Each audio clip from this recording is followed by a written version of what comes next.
Today, we're talking about a machine that by all rights shouldn't exist. A plane that flew on the very edge of space and could literally outrun a missile. We're driving into the incredible engineering story of the SR-71 Blackbird. Just look at this thing. It looks like it flew straight out of a science fiction movie, right? But the SR-71 was very, very real.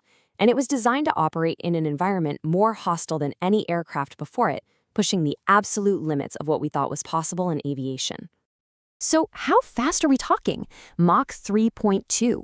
That's over 3 times the speed of sound. To put that into perspective, you could cross the entire United States in just over an hour. Absolutely staggering. And it didn't just fly fast, it flew high, 85,000 feet. We're talking so high up that the sky above you turns black, and you can actually see the curvature of the Earth. You're basically on the doorstep of space. So this brings us to the big question, right? How in the world do you even start to engineer a machine that can survive that? The heat, the speed, the altitude, just about every single component had to be invented from scratch. Okay, so let's get into the why. Why was this impossible machine even necessary? Well, like with so many huge technological leaps, the answer comes down to one thing: the Cold War. You see, the US had the U-2 spy plane, which worked for a while, but it had a big problem. It was slow. And in May 1960, that problem became a full-blown crisis when one was shot down over the Soviet Union. Suddenly, the U-2 was vulnerable. The US needed a replacement, and fast. They needed something that could fly so high and so fast that nothing could ever touch it. So who do you call when you need an impossible plane built yesterday? You call Lockheed's legendary and super secretive Skunk Works division. This was a team of absolute wizards, led by the genius engineer Clarence Kelly Johnson. Their whole reputation was built on turning impossible ideas into flying machines. Now, they didn't start completely from zero. The Blackbird was actually an evolution of another top-secret CIA project called the A-12. The Skunk Works team took that basic design, stretched it out, made it heavier, and crammed in way more fuel for the Air Force's demanding missions, which also required a 2-person crew. So now for the first giant engineering puzzle. How do you build a frame for this thing that won't just, melt when it's screaming through the sky at Mach 3? See, when you're moving that fast, the friction with the air is just unbelievable. The skin of the aircraft would heat up to over 600 degrees Fahrenheit.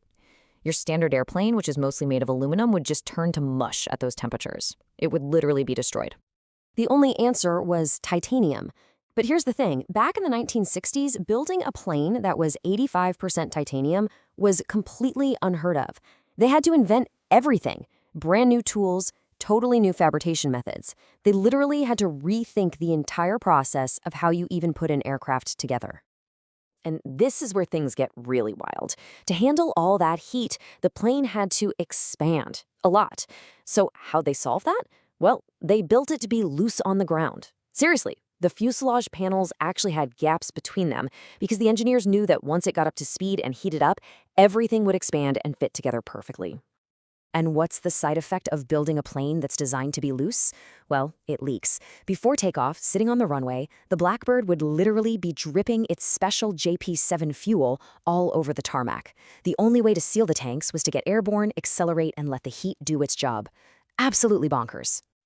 All right, so they figured out how to build an airframe that wouldn't disintegrate. But that just leads to the next, even bigger challenge. What kind of engine can possibly power this thing? A normal jet engine would tear itself to pieces. The answer was this beast, the Pratt & Whitney J58. This engine was a work of pure genius. At lower speeds, it worked like a regular, though incredibly powerful turbojet.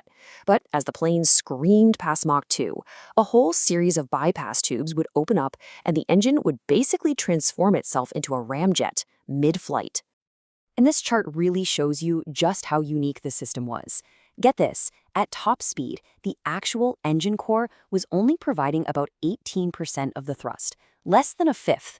The rest of the power, the vast majority of it, was coming from the way the inlet and the nozzle were designed to just grab that supersonic air and turn it into pure raw power.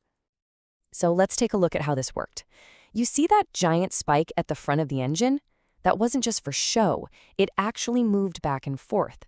Its whole job was to perfectly position the shockwave to slow down the incoming air from supersonic to a more manageable subsonic speed right before it hit the engine fans. The entire housing basically became part of the propulsion system. Just brilliant. But a system this complex is also really fragile. If that shockwave wasn't positioned perfectly, if it got disturbed and suddenly blasted out the front of the inlet, you'd get something called an inlet unstart. And what that meant was one of your engines would almost instantly lose most of its power. And you can imagine what that feels like at Mach 3. The plane would yaw or swing sideways so violently that pilots said their helmets would literally slam against the inside of the canopy. It was a terrifying, bone-jarring event that took years of refinement and eventually new computer controls to finally tame. So after solving all of these seemingly impossible engineering problems, what did they have? They had a machine that was, for its entire career, basically untouchable. Think about this. The Blackbird's main defense was just its raw performance.